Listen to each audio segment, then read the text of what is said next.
asistencia, puntualidad, participación, tareas y exámenes. Entre tareas y asistencia son 20 puntos. El examen, hermano, lo va a evaluar, no sé si 80 o 100. Ahí A mí me da uno. Pero sí, lo que yo le voy a dar 20 puntos de evaluación. Sería en asistencia, puntualidad, participación y tareas. ¿Ven? Ya el examen, pues la hermana lo evalúa, ya sería si lo evalúa en 80 o lo quiere evaluar en 100%. En cuanto a la clase, usted va a tener la acción de 20% si es cumplido en esos 4 puntos. ¿Ven? Bueno, vamos, hermanos. ¿Qué es la hermenéutica? ¿Alguien sabe?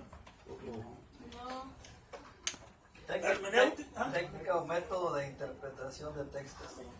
Otra palabra es el arte de interpretar los textos bíblicos. Y un punto importante es la Biblia, su propio intérprete. Trajo páginas, trajo cuadernos, necesito 2 cuadernos. Uno de tareas y una libreta para un diccionario que vamos a hacer. Cada día vamos a llevar palabras, usted las va a buscar. Al final de esta clase usted va a tener un diccionario de palabras que cuando le toque predicar, simplemente se va a su palabra para que usted escudriñe lo que significa la palabra y sepa cómo explicar esa palabra a sus oyentes. ¿Ven? Entonces dos cuadernos, uno de tareas y uno de palabras. Bueno, entonces, dijimos que la hermenéutica es el arte de interpretar los textos bíblicos. Anote eso. El arte de interpretar los textos bíblicos. La Biblia, su propio, y subraya eso, la Biblia, su propio intérprete. La Biblia no necesita que nadie la interprete personalmente. La Biblia se interpreta a sí mismo sola. Y dijo Dios, y vio Dios que era bueno. ¿Dónde encontramos esa palabra? ¿Dónde encontramos esa palabra? Y vio Dios que era bueno.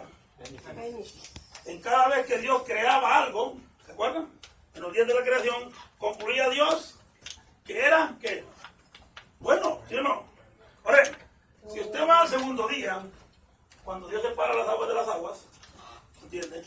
O sea, hace el firmamento del cielo, usted no encuentra esta palabra. Bueno, vamos a la Biblia, ¿no?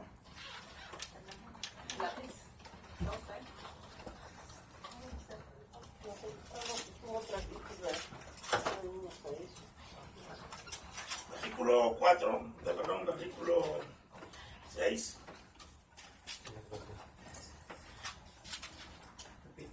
Capítulo 1, estamos hablando de la creación. Sí. Dice, luego dijo Dios, hay expansión en medio de las aguas y separen de las aguas, se hizo Dios la expansión de las aguas y estaban debajo de las aguas, la expansión de las aguas que estaban sobre la expansión de las aguas, fue así. Y llamó Dios la expansión cielos y fue la tarde y la mañana, segundo día, no encontramos la palabra bueno. ¿Por qué? ¿Por qué Dios no llamó bueno al primer cielo que creó? ¿Ah? Porque este cielo, amados hermanos, que actualmente vemos, es la Biblia que va a ser destruido. Vamos a la segunda de Pedro, 3:10.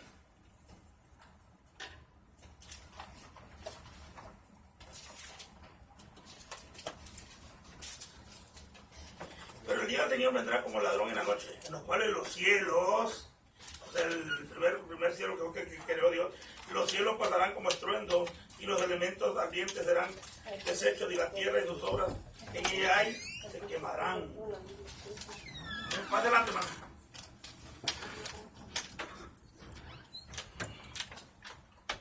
¿Ya todos se inscribieron? Fíjate que, hermana, mi esposa está allá con las niñas no sé si lo quiere dejar, si lo quiere dejar. No se queda. Ok, también. Si usted tiene niños y es excusa por no venir, tráigalo. Allá está mi esposa que los va a cuidar. Toma. Sí. ¿Viene el hermano? Sí. Me pasa la silla, por favor, ¿eh? Sobre todo. Aquí. Ok.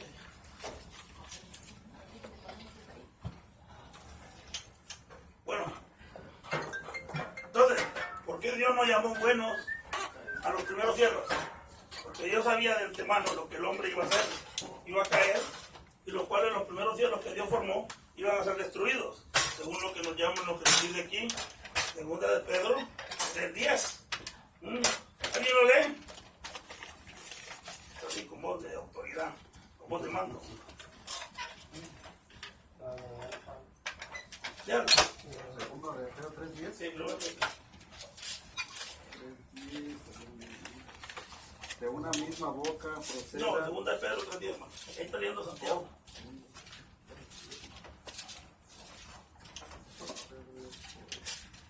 Amén.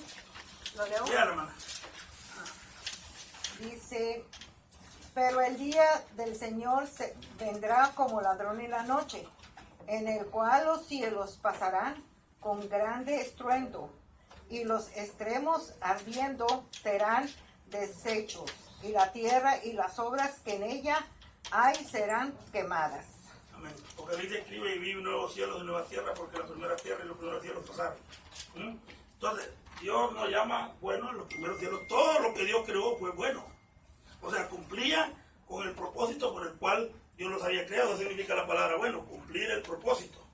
Pero el primer cielo que vemos aquí, en la expansión de los cielos, Dios no lo llama bueno porque Dios sabía de antemano que este cielo, el cual vemos ahorita, va a ser destruido.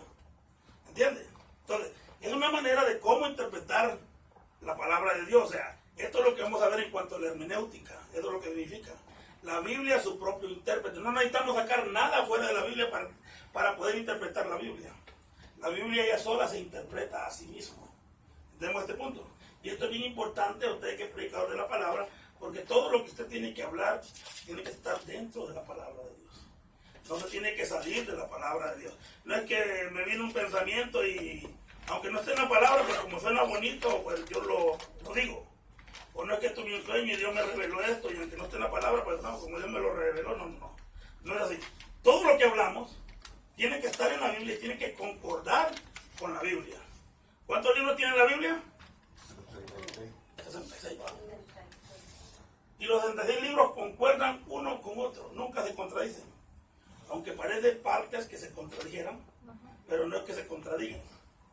Simplemente que hay que buscar la interpretación correcta. ¿Entiendes? Por ejemplo, en Samuel encontramos que el Señor incitó a David para que censara el pueblo, ¿sí o no?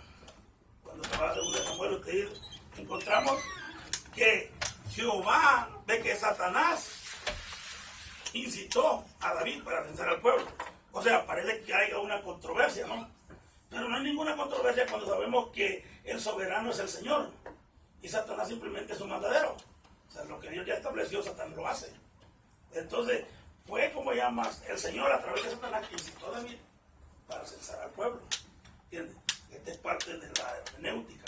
Por ejemplo, el Sermón del Monte, el 90% del Sermón del Monte que encontramos en Mateo 5, 6 y 7 es pura interpretación del Antiguo Testamento. Todo lo que Jesús dijo, pura interpretación del Antiguo Testamento. Ahí están, como llaman, sus deberes en cuanto a si quiere ganar 20 puntos. Que dejarme el examen, dejarme más light. Entonces entendemos, eso es lo que hace la hermenéutica. La hermenéutica es el arte de interpretar los textos bíblicos de la manera correcta. La Biblia, vuelvo, repito, es bien importante. La Biblia es su propio intérprete. Repito, la Biblia no necesita ser interpretada fuera de ella. Apocalipsis concuerda con Daniel, con Jeremías, con los libros del Antiguo Testamento, los evangelios, ¿cómo llaman? Concuerdan con Isaías, amados hermanos, con Génesis, y así sucesivamente. Bueno, vamos a ver cómo los libros van concordando entre ellos. Nunca la Biblia nunca se contradice a sí misma. ¿Alguna pregunta en cuanto a este punto?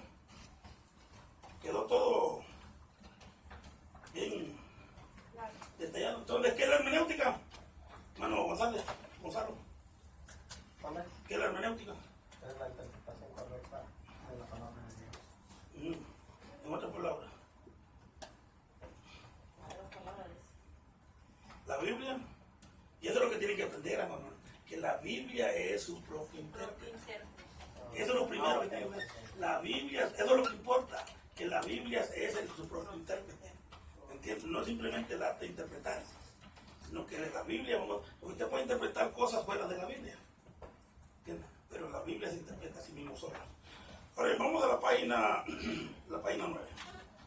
Vamos a ver el primer capítulo más o menos en cuanto a lo que es. Podríamos decirle, en la mitología griega, había un personaje que se llamaba Hermes. Y Hermes era el mensajero de los dioses. Por eso se fue el título de hermenéutica. O sea, el mensaje de Dios hacia el ser humano. Bien. Capítulo 1, página 9. Déjenme leer una porción, después usted me ayuda a leer. Una de las primeras ciencias que debe conocer el predicador es ciertamente la hermenéutica. Pero ¿cuántos predicadores conocen que ni de nombre la conocen? ¿Qué es pues la hermenéutica? Arte de interpretar los textos bíblicos. Corresponde el diccionario, corresponde el diccionario. Pero la hermenéutica en griego, hermenbin, interpretar, a la cual nosotros nos ocuparemos, forma parte de la teología exégeta. Anote la palabra exégeta en una página, en un papel aparte. Recuerde que vamos a hacer un diccionario. La palabra exégeta. Exética. Exégeta. Pero déjame, exégeta.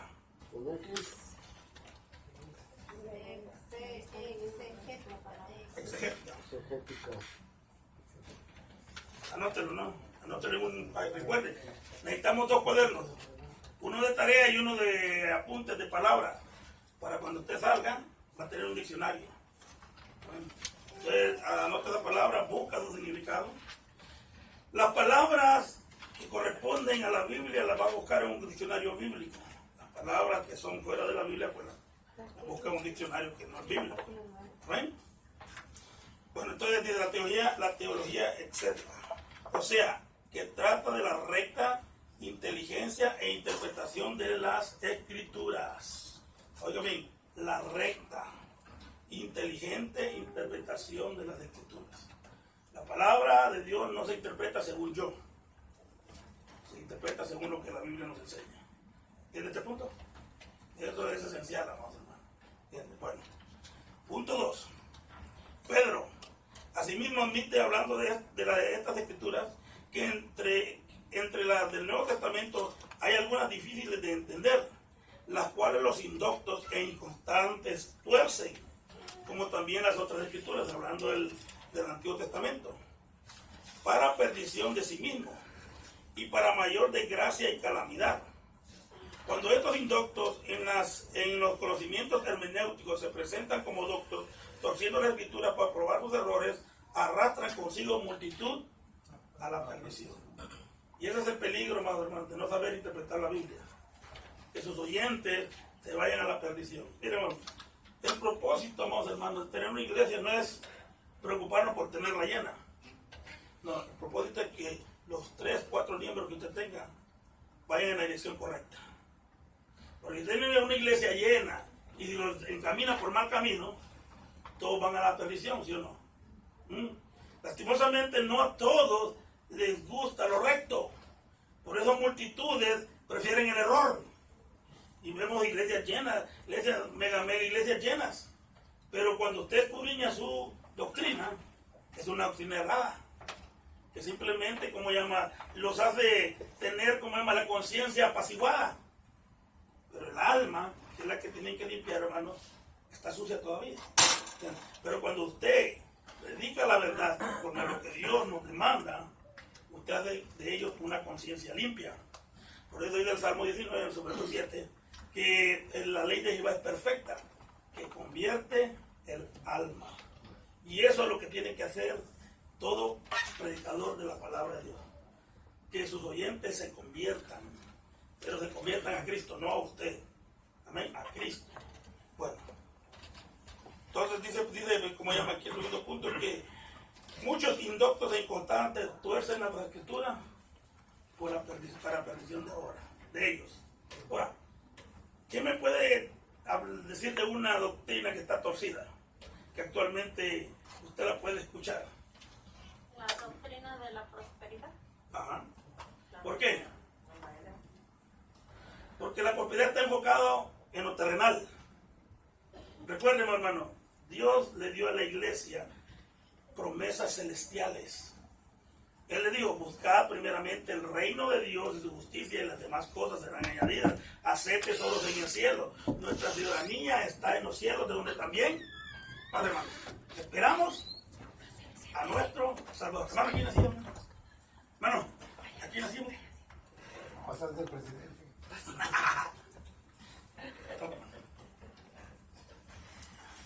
¿Entiende, madre hermano?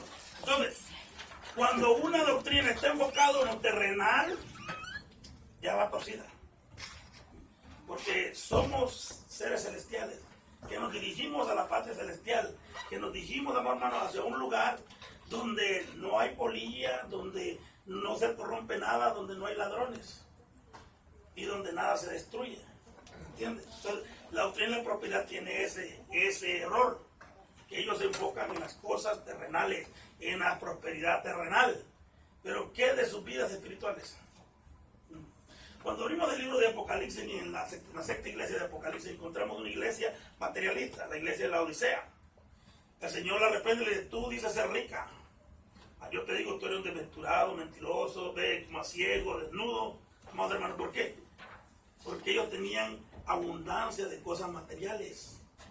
Amados hermanos, denle la lista. ¿Por dónde va la lista? ¿Ya te apuntaron? ¿Todos? Hermano, ¿te no apuntaron? Paloma, pasen la lista aquí, hermano. Apunten, hermano, nombre, dirección y... ¿Ya te apuntaron acá y todo o no? Bueno. Entonces, hermano, vemos, hermano, que Dios reprende. Y no es que las riquezas sean malas, hermano, sino que muchas veces nosotros ponemos la confianza en las riquezas. Jesús, hablando, hermanos, del sembrador, dice que la semilla que cae entre espinos es aquella que ahoga la palabra y no crece. Y habla, y estos son de que los afanes de este siglo y las riquezas mentirosas de la vida ahogan la palabra y no la hacen fructificar. ¿Entiendes? ¿Cuántas veces hemos conocido gente, más hermanos, que ha empezado el evangelio fogoso, con gozo, con alegría, pero de repente usted ve que ya no llegan y ya después ya no, ni por saca, y le pregunta: hermano, ¿y qué pasó? No, es que el trabajo, es que estoy ganando bien, hermano. Vuelvo y repito, la riqueza, hermano, no es pecado, tener riqueza no es pecado, sino el amor que se le pone. Por eso ahí la raíz de todos los males, ¿qué es? El amor es la riqueza. Y recuerde que todo tiene su tiempo. Recuerde también, hermanos, que desnudos venimos a este mundo, ¿entiendes? Y de nada nos vamos a poder llevar. O si usted cree que se pueda llevar algo, pues no sé qué se va a poder llevar. Se cuenta, hermano, una historia que hubo un cristiano que llegó al cielo y no le sabe cómo introdujo un lingote de oro allá en el cielo. Y estaba Pedro esperándolo en la puerta, le dice: bienvenido al cielo. Y le dice, y el hermano escondía su lingote. ¿Y qué traes ahí? Le dice. No, nada, le dice, nada. No, pero veo que algo traes. ¿Qué traes? No, nada. Juan le dice: revísalo a ver qué trae. Mire que lo que estaba revisando se le cayó el lingote de oro al suelo. Y le dice Pedro: ¿y qué, Juan? No, nada, le dice. Es con lo que están pavimentadas aquí las calles. O sea, bueno, ¿qué riqueza nos podemos llevar que no haya en el cielo? O sea, es necio, hermano, hacerse riqueza en la tierra que sabes que no te vas a poder llevar, pero bien puedes hacer riquezas en el cielo donde haya abundancia. Le iba a preguntar, hermano, por ejemplo, que dicen que no puedes tener dos amos. Por ejemplo, a los que les da abundancia, un ejemplo, yo tengo un tío que tiene así mucho dinero, ¿no? Pero da mucho a su iglesia católica, ¿no? ¿Eso qué es? Eso es apaciguar la conciencia, ¿no? ¿Entiendes? Eso lo hace para apaciguar la conciencia, porque el catolicismo enseña que tú tienes que dar para poder ser salvo. ¿Entiendes? Y lo sacan de la cosa que le digo al Señor al joven rico: no, pues vende todo lo que tiene ahora a los pobres. ¿Entiendes? Pero recordemos que la salvación no es por obras, es un acto de fe. ¿Entiendes? Y mucha gente dan simplemente para apaciguar su conciencia. Entonces nosotros sabemos que no es así. Bueno, amado hermano, entonces habló la hermana de la doctrina de la prosperidad. Bueno, entonces, pues no tenemos un conocimiento acertado de la palabra, no fácilmente vamos a caer en esta mentira. ¿Entiendes? Hermano, hermano, necesitamos dos libros, uno de un cuaderno de tareas y otro un cuaderno de notas. Apunta esta palabra, la tiene que buscar en final de esta clase te va a tener un diccionario bíblico. Cuando le toque predicar, te puede ayudarle. Sí. Gloria a Dios. Este número de teléfono, por si quieres hacer algún ¿cómo se llama? Comentario o si quieres preguntar algo, bueno, que nos tiene que preguntar aquí a la hermana. Allá lo miro el sábado. ¿A dónde? Ahí nos vamos. Bueno, seguimos, hermano. Punto 3. Tales indoctos pretendiendo doctores han resultado siempre heresiáticas e heroístas. Desde los falsos profetas de antaño hasta los papistas de la era cristiana y los elitistas y los ruselistas. Ok, búsquenme esta palabra también.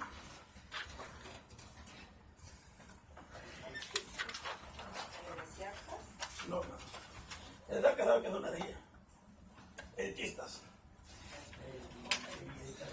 Búsquenla. Elitistas.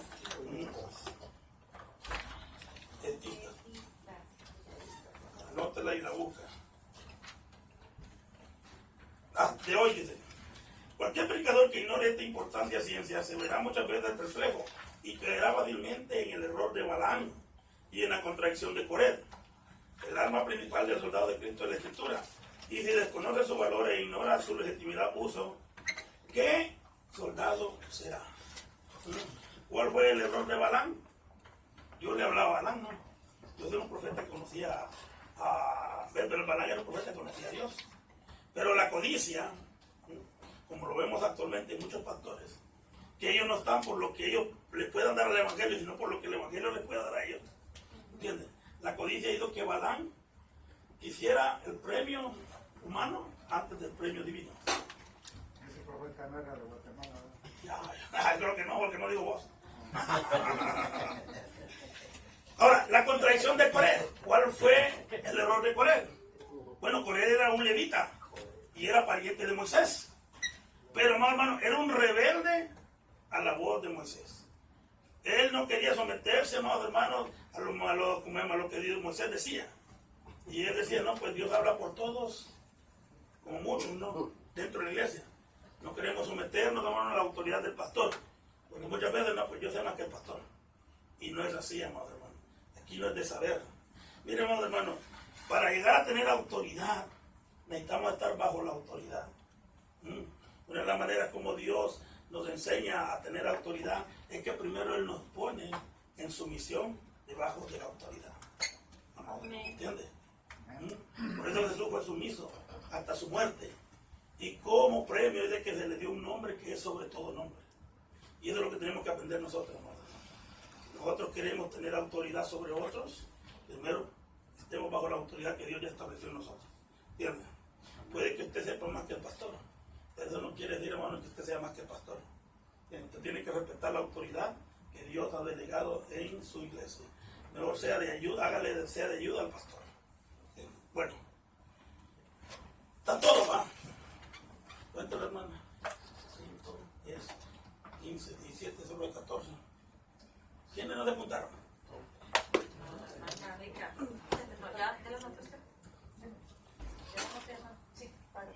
Faltan 3 entonces, ¿no? ¿Quién no se apuntó? Yo no me voy a apuntar, hermano. Está bien, hermano, está bien. No, está bien. No te preocupes. ¿Alguien más no se apuntó? Hermana Mica. Ponte, hermano. Te falta uno entonces todavía. Anda uno escondido ahí. ¿Quién es? No, pues el hermano es que no se extraña. El hermano. 2, 5, 10, somos 17. Hermano Gonzalo. Y hay 15. No, pero ellos dos no. Hermano Luis, ¿no está ahí? ¿O usted no apuntó, hermano? ¿Usted no se apuntó? Sí, está aquí Luis Aranda. Oh, ok. Solo hermano, mejor no digo, no, tú no. Pues alguien falta. Pasa lista, hermano. La esposa del hermano. No, ella no se mató porque ella no... Oh, pero está bien, hermano. Bueno, está bien. Falta No te animo más Gonzalo. adelante, bueno, sigamos entonces. Está bien. Yo, que no me anoté. Pero si se quiere levantar o no. No, pues como yo no soy estudiante, nada de ella. No, está bien que haga como oyente. Está oyente. Está bien. Bueno, dice, no hay otro libro más perseguido por los enemigos ni libro más torturado por los amigos que la Biblia, debido a lo último a la ignorancia de las sanas reglas de interpretación. Estos hermanos no debe ser así. Este don del cielo no nos ha venido para que lo usemos cada cual a gusto propio, mutilándolo, tergiversándolo, torciéndolo en una predicación. ¿Saben, hermano, que los peores enemigos de la Biblia actualmente son los mismos creyentes? Especialmente aquellos, amados hermanos, que creen que no es importante el estudio bíblico.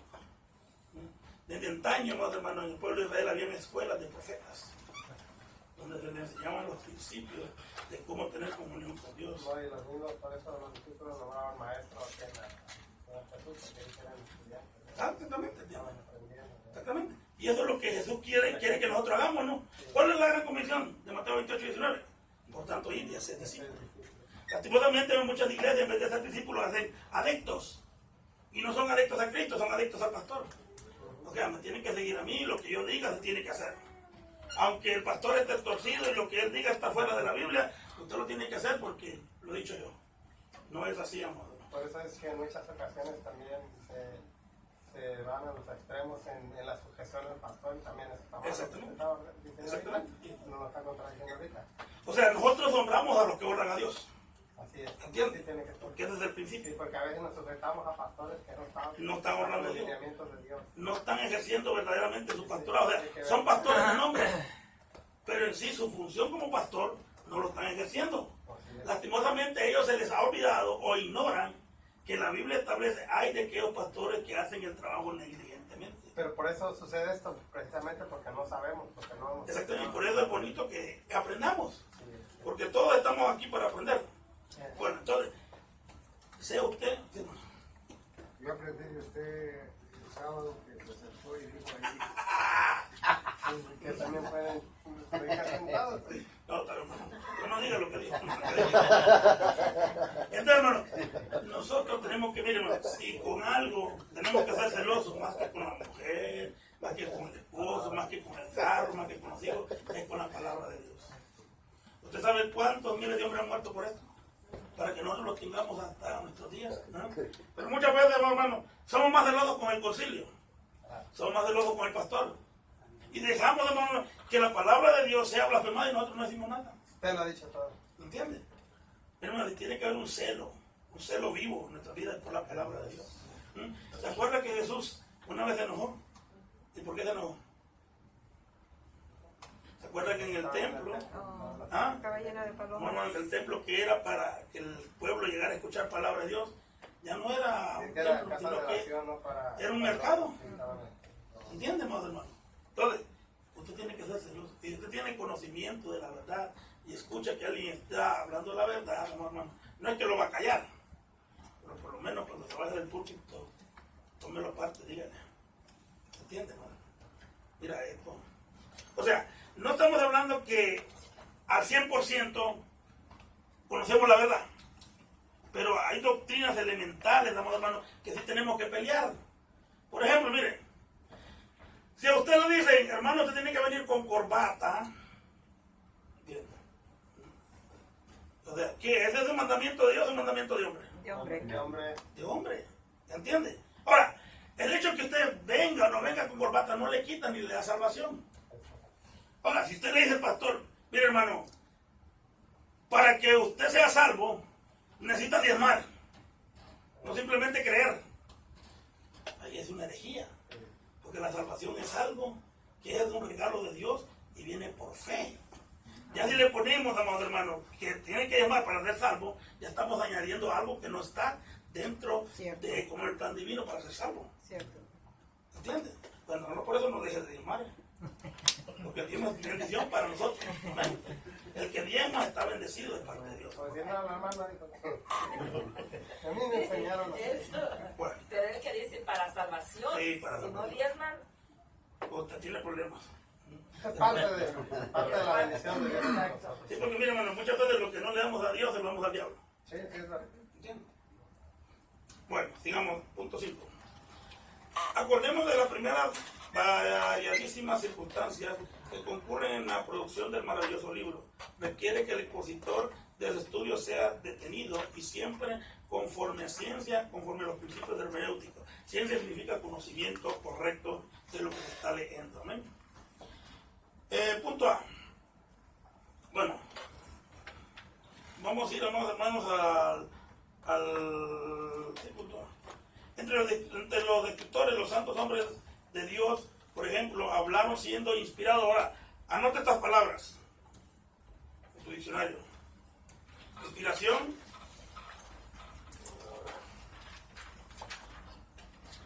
iluminación,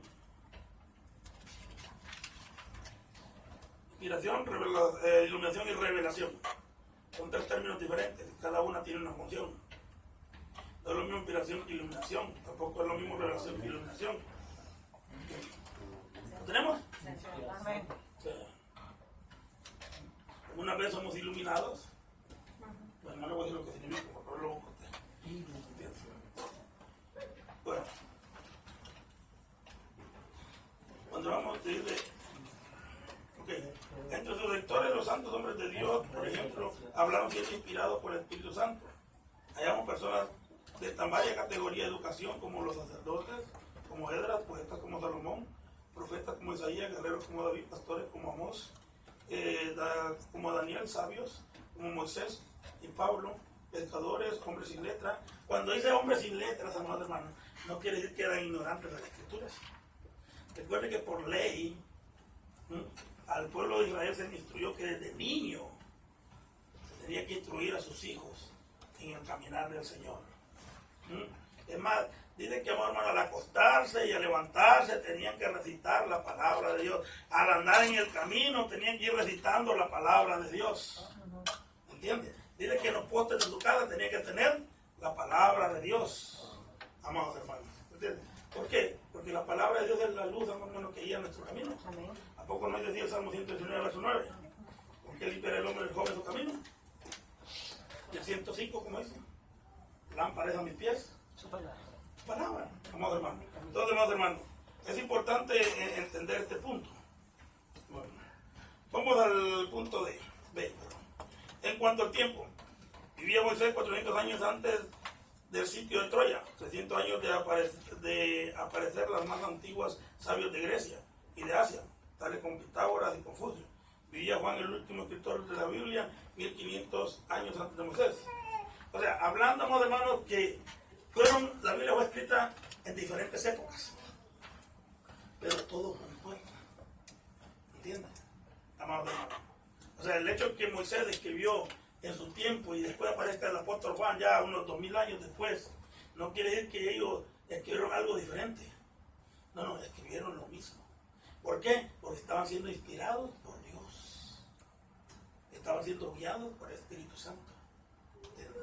Entonces, por eso decimos que la Biblia es su propio intérprete. La Biblia no necesita que nadie la interprete, sino que la misma Biblia se interpreta a sí misma. Vamos al punto 6. Ok, vamos, pero ahí en el punto 6. Respecto al lugar, fueron escritos en puntos tan distintos como el centro de Asia, las arenas de Arabia, los desiertos de Judea, los pórticos de Salomón, la escuela de los profetas de Betel y Jericó, en los palacios de Babilonia, en las orillas del Cheddar, en medio de la civilización occidental, tomándose las figuras, símbolos y expresiones de los usos, costumbres, escenas que ofrecían tan variados tiempos y lugares. Los escritos bíblicos fueron plenamente inspirados, pero no de tal modo que resultó superfluo. Anote esa palabra también.